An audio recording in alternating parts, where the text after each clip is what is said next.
এই মধ্যপ্রাচ্যের যুদ্ধবিগ্রহ নিয়ে যারা খোঁজখবর রাখেন নিশ্চয়ই তাদের নজরে পড়ছে খুবই একটা সিগনিফিক্যান্ট ব্যাপার, এবং এখানে যে আল জাজিরা থেকেই কিন্তু প্রকাশ করা হয়েছে। সেটা কি যে US Israel attack Iran, more than 900 people killed.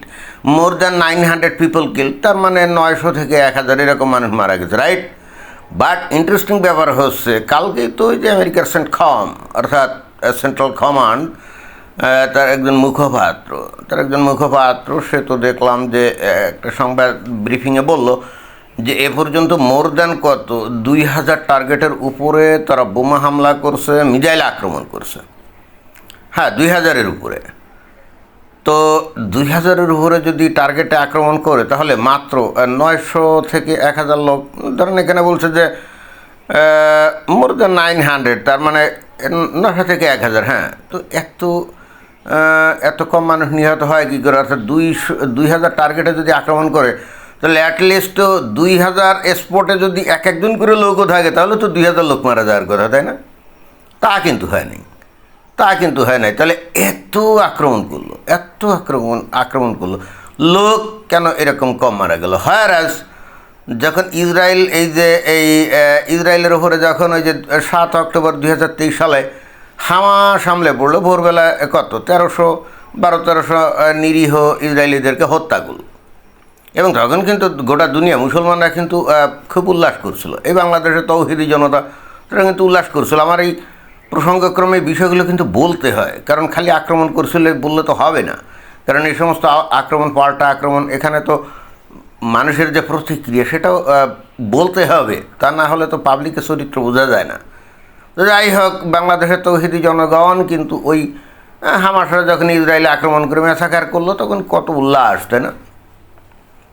কিন্তু পাল্টা যখন ইসরায়েল যখন এই যে গাজায় হামলা শুরু করলো, আমরা দেখলাম যে খুব দ্রুতই হাজার হাজার লোক, মানে প্রথমে শত, তারপরে টোটাল এরকম 5 দিনে তো 2-3 হাজার লোক মারা গেছিলো, 3-4 হাজার লোক মারা গেছিলো। কিন্তু এটাই তাহলে এখানে এই 2000-এর উপরে টার্গেট আক্রমণ করলো মাত্রই 900 থেকে 1000, আর এই 2-3 দিনের মধ্যে এরকম 4-5 হাজার লোক মারা গেল এই গাজায় যখন ইসরায়েল পাল্টা হামলা চালাইছিল। মানে এটা কেন এটা বুঝতে গেলে বুঝতে হবে যে এই ইরানের যে মানসিকতা, অর্থাৎ ইরানের যে সৈনিকদের বা সরকারের বা এদের যে মানসিকতা বা এদের যে ভৌগোলিক অবস্থান, আর ওই গাজার যে হামাস তাদের মানসিকতা এবং তাদের ভৌগোলিক অবস্থান, একেবারে নাম্বার 1 যে ব্যাপার যেটা মানে খুবই সিগনিফিক্যান্ট, সেটা হলো ইরানের IRGC বলা হোক আর সেনাবাহিনী বলা হোক, যারাই নাকি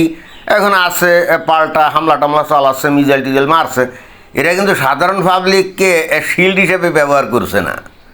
এরা কিন্তু সাধারণ মানুষকে শিল্ড হিসেবে ব্যবহার করছে না। এরা কিন্তু ওই সিভিলিয়ান যারা আছে তাদের তাদের বাড়ির নিচে সুড়ঙ্গ করে নাই, বা সিভিলিয়ানদের বাড়ি ঘরের মধ্য দিয়ে সুড়ঙ্গের যে মুখ এটা বের করে নাই, বা এখানে এরা মিসাইল মেরে ওই কারো বাড়ির মধ্যে ঢুকে পড়তেছে না। ঘটনা কিন্তু এরকম।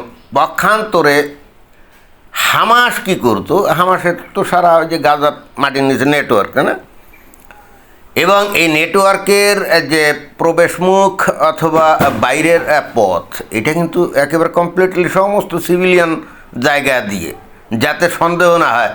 মসজিদের মধ্যে ওই ঢোকার রাস্তা বা বের হওয়ার রাস্তা, স্কুলের মধ্যে ঢোকার রাস্তা বের হওয়ার রাস্তা, সিভিলিয়ান মানুষের বাড়ির মধ্যে ঢোকার রাস্তা বা বের হওয়ার রাস্তা। তো স্বাভাবিকভাবে এখান থেকে বের হয়ে এসে ইসরায়েলের উপরে আক্রমণ করে তারা কী করতো? ওই ঢোকার রাস্তা দিয়ে, প্রবেশের রাস্তা দিয়ে, মানে তাহলে কি সিভিলিয়ানের বাড়ি অথবা মসজিদ এর মধ্য দিয়েই তো যাইতো। তো এইটা তো সাথে সাথে ইসরায়েলি যে সার্ভেইল্যান্স যে আছে, ড্রোন আছে বা স্যাটেলাইট আছে বা তাদের বিমান আছে, এটা দেখে ফেলতো যে এখানে মেরে এরা এই জায়গায় ঢুকলো। তাহলে ওরা কী করতো? সাথে সাথে সেই জায়গায় ওরা স্ট্রাইকটা করতো। স্ট্রাইক তাহলে কোথায় করবে? সাধারণ মানুষের বাড়ির উপরে, তাই না? তো সাধারণ মানুষের বাড়ির উপরে যখন অথবা মসজিদের উপরে যখন বা স্কুলের উপরে যখন মিসাইল মারতো বা বোমা মারতো, এবং নামের তো উপায় নেই, কারণ ওই হামাসের যে সদস্য ওরা তো ওখানেই ঢুকছে। অর্থাৎ এই ক্ষেত্রে সিভিলিয়ানদেরকে, স্কুলের ছাত্রদেরকে, হাসপাতালকে, যেমন যে বিখ্যাত সে আল শিফা হাসপাতাল, তাই না? তার নিচেই কিন্তু টানেল তৈরি করে সেখানে কিন্তু এই গাজার এই যে হামাস কিন্তু ওখানে তাদের অফিস টফিস ছিল। এই তো এখন এটা নিয়ে তো কয়েকদিন ধরে অনেক ইয়ে চলছিল। অন্য কথায় এখানে এই যে গাজার এই যে হামাস এরা কিন্তু সাধারণ মানুষদেরকে কী করতো, শিল্ড হিসেবে ব্যবহার করতো, শিল্ড হিসাবে ব্যবহার করতো এবং তারা উদ্দেশ্যমূলকভাবে এটা করতো। প্রথমত এটা তাদের একটা সিকিউরিটির বিষয় ছিল যে এই জায়গায় ঢুকলে পরে ইসরায়েলি বাহিনী ওখানে আক্রমণ করবে না, আর যদি করে তাহলে সাধারণ মানুষ মারা যাবে, নিরীহ নারী পুরুষ বাচ্চা কাচ্চা মারা যাবে, এবং সেটাই মারা গেছে আমরা জানি। এবং যখন এটা মারা যাবে তখন এই গাজার যে প্রশাসক বা তাদের যে মুখপাত্র তখন এইটা ইসরায়েল কত বর্বর কত অসভ্য এইভাবে প্রচারণা করা যাবে এবং বিশ্বের বুকে ইসরায়েলকে পুরো একটা বর্বর জঙ্গি রাষ্ট্র হিসেবে দেখানো যাবে। যদিও তারা বহুত চেষ্টা করছে এই কাজটা করতে, কিন্তু তাদের এই প্রোপাগান্ডা শুধুমাত্র মুসলমানদের মধ্যে ছাড়া ওই অমুসলিমদের মধ্যে খুবই কম কাজ করছে। হ্যাঁ, তবে অমুসলিমদের মধ্যে যারা বামপন্থী রাজনীতি করে তারা আবার বিষয়টাকে খুব মানে অ্যাকসেপ্ট করেছিল আমরা জানি। তো এই কাজটা করছিল। এখন এইবার ওই গাজার হামাসরা যতই করছিল কিন্তু ওই ইসরায়েল কিন্তু এগুলোকে পাত্তা দেয় না, কারণ জানে যে এগুলোকে পাত্তা দিয়ে যদি তারা তাদেরকে ছেড়ে দেয় তাহলে 2 দিন পরে এই হামাস আবার তাদের উপরে ঝাঁপিয়ে পড়বে এবং ওই 7 অক্টোবর 2023 সালের মতো ঘটনা আবার পুনরাবৃত্তি ঘটবে। এটা তো ইসরায়েলের চাইতে তো অন্য দেশের মানুষ ভালো বুঝবে না, তাই না? কারণ তারাই তো আমাদেরকে ভালো মতো চিনত। তো যাই হোক, এখন কথা হচ্ছে যে ইরানে এই সাধারণ মানুষকে কিন্তু শিল্ড হিসেবে ব্যবহার করছে না। আইআরজিসি বলা হোক বা তাদের যে ওই সেনাবাহিনী হোক, যাই হোক না, এরা কাজটা করছে না।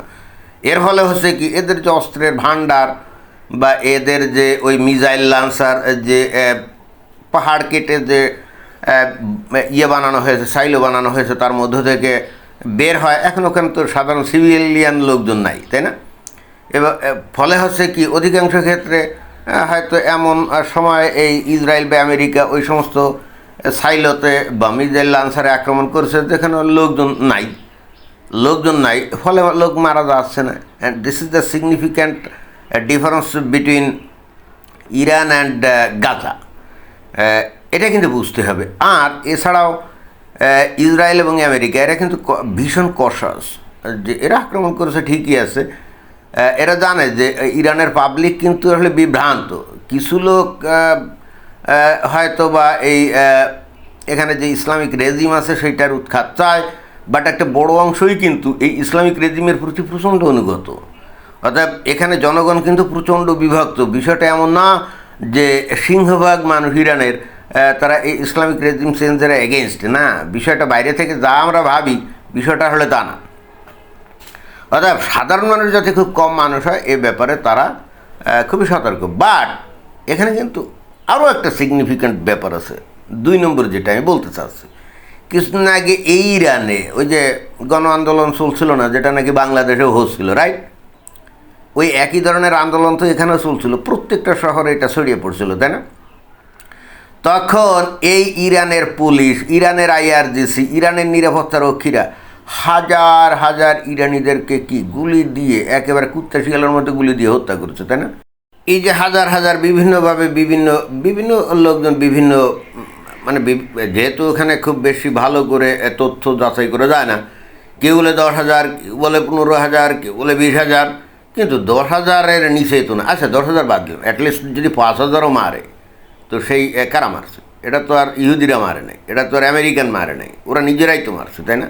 এবং এই মারটা মারছে তারা লাস্টের 3-4 দিনে একেবারে কুত্তা বিড়ালের মতো গুলি দিয়ে মশামাছির মতো তারা হত্যা করছে। তাদের হৃদয় এতটুকুও কাঁপে না। এবং এরা যাতে আইআরজিসি বলেন বা এদের সেনাবাহিনী বা পুলিশ বলেন, এরা যাতে মানে একেবারে দৃঢ় চিত্তে এবং কোনো রকম দয়ামা ছাড়া গুলি দিয়ে হত্যা করতে পারে, এই জন্যে সেখানে আয়াতুল্লাহ আলী খামেনির পক্ষ থেকে কি ফতোয়া জারি করা হলো। কি ফতোয়া? যারা নাকি এ রেজিমের এগেনস্টে তারা মুরতাদ, রেজিমের এগেনস্টে তারা মুরতাদ। এখন আমরা বলি রেজিম, ওই পশ্চিমা শব্দ ধার করে, তাই না? আসলে তো এটা রেজিম না, আসলে এটা ইসলামী শাসন, রাইট? তো ইসলামী শাসনের এগেনস্টে যদি কেউ বিদ্রোহ করে তাহলে সে তো মুরতাদ, তাই না? ইসলামী শাসনের এগেনস্টে মুসলমান হয়ে আপনি কি করবেন? আপনি যদি অমুসলমানও হন তাহলেও তো আপনি ইসলামী শাসনের এগেনস্টে যদি আপনি বিদ্রোহ করেন তাহলে তো আপনি মুরতাহাদ হিসেবে গণ্য হবেন এবং আপনি যদি না ছাড়া কাফের হিসেবে গণ্য হবেন, তাই না? শাস্তি কী? মৃত্যুদণ্ড। দেখেন এখানে ধর্মীয় যে অনুভূতি কিভাবে কাজ করছিল, তা না হলে নিজের এই যে সমস্ত সাধারণ ইরানিদেরকে হত্যা করেছিল কারা? ইরানিরাই তো। এবং ওর মধ্যে তো নিজেদের আত্মীয় স্বজনও থাকার সম্ভাবনা আছে। তাহলে এরা একেবারে নির্মম নিষ্ঠুরভাবে গণহারিগুলি দিয়ে হত্যা করছিল কী করে? ওই যে ধর্মীয় যে আবেশটা কাজ করছিল, যে জিনিসটা কাজ করেছিল কিন্তু 1971 সালে স্বাধীনতা যুদ্ধের সময়, যারা নাকি স্বাধীনতা করছিল, যারা নাকি স্বাধীনতা ঘোষণা করেছিল, যোদ্ধা ছিল বা মুক্তিযুদ্ধের পক্ষে ছিল, তাদেরকে কি মুরতাদ হিসেবে গণ্য করা হয়েছিল, ফতোয়া দেওয়া হয়েছিল না। এবং এই হাতে কিন্তু ওই যে পাকিস্তানি সৈন্য বা রাজাকার আলবদর, এরা কিন্তু ন্যূনতম অনুকম্পা তাদেরকে দেখায় নেই। কি একেবারে কুত্তা বিড়ালের মতো গুলি দিয়ে হত্যা করেছে, মশা মাছির মতো ফিসে হত্যা করেছে, তাই না? আর তাদের নারীগুলাকে ধরে নিয়ে গণিমতের মাল হিসেবে ভোগ করছে। তো এটাই অর্থাৎ আমরা যাদেরকে ইহুদি নাসারা কাফের বলি, তাদের মধ্যে তারা যদি কোনো জায়গায় আক্রমণ করেও তাহলেও তারা কিন্তু যথাসাধ্য চেষ্টা করে যাতে করে মানুষের জীবন খুব বেশি ক্ষয় না হয়, শুধুমাত্র তাদের টার্গেটটা যাতে পূরণ হয়। কিন্তু যখন ধর্মীয় উগ্রবাদীরা কোনো জায়গায় আক্রমণ করে বা কোনো আন্দোলন দমনের এগেনস্টে থাকে, মানে কোনো আন্দোলন দমন করার কাজে ব্যস্ত থাকে, তখন কিন্তু তাদের হৃদয়ে কোনো দয়া মায়া নাই। তখন তারা একেবারে কুত্তে শিয়ালের মতো, মশামাছির মতো তারা কিন্তু মানুষ মারবে এবং এতে তাদের হৃদয় এতটুকু কম্পিত হবে না, কারণ তারা তো ফ্যানাটিক, লুনাটিক, উন্মাদ। And this is very significant, right? ধন্যবাদ।